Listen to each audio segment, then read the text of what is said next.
Cheese rolling, a race to the bottom. The Coopers Hill cheese rolling event has been held annually every May for several hundred years. Over the past few years, the event has drawn big crowds from all parts of the world. What exactly happens in this cheese rolling race?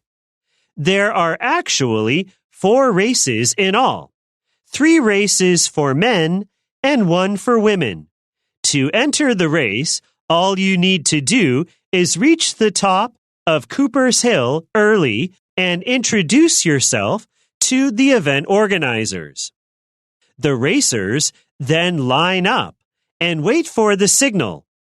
When the race begins, a wheel of cheese weighing around 3 kilograms is rolled down the hill and chased by the contestants.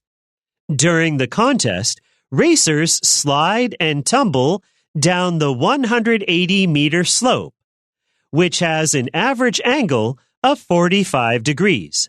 The cheese wheel can bounce down the hill at speeds up to 110 kilometers per hour.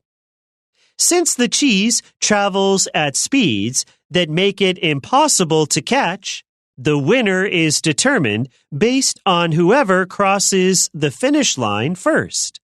The prize, of course, is the wheel of cheese. Head to Brockworth, England this May and see the event for yourself. But watch out for rolling wheels of cheese.